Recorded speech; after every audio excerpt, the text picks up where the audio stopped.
My dear friend, again today we are going to see synthesis of simple sentences into complex sentence with the help of adverb clauses of purpose. इसमें हम adverb clause of purpose देखेंगे कि उद्देश्य जिसमें जब दो वाक्य प्रयोग करते हैं, the first sentence simple में जो क्रिया है, in second sentence the verb of second sentence वो उसका पर्पस होगा पहले वाले का.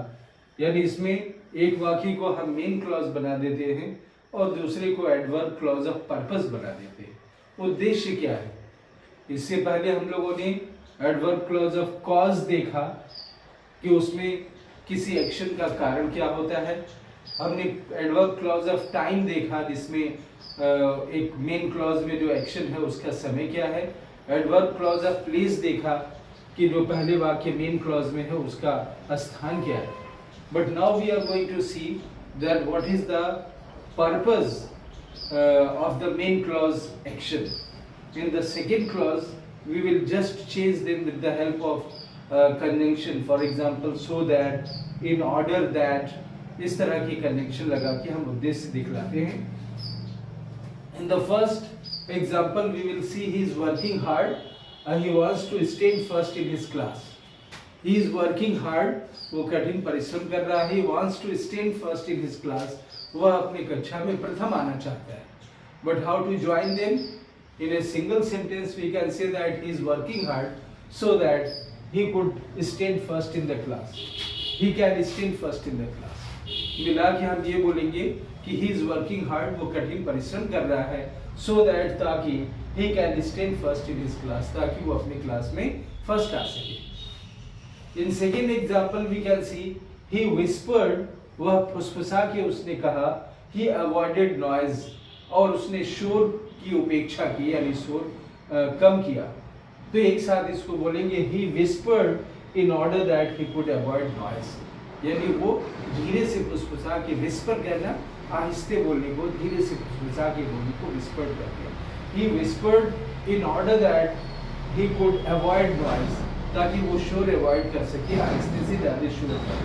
He whispered in order that, यहाँ so that की जगह हम in order that लगाए हैं, जो कि यहाँ सबऑर्डिनेटिव कन्वेंशन है जो दूसरे वाक्य को पर्पस के तौर पे दिखला रहा है.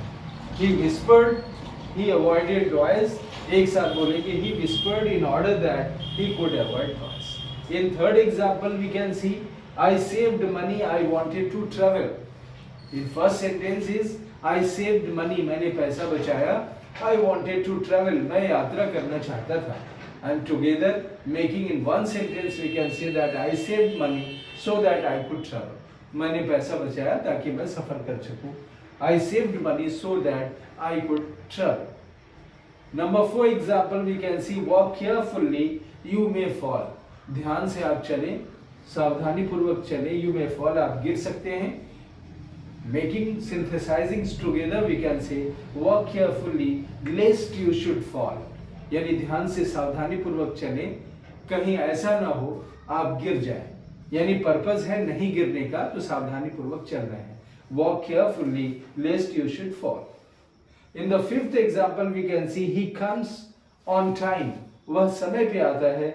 He wants to get marks for his punctuality, वो अपनी समय निष्ठता के लिए पॉइंट मार्क्स पाना चाहता है.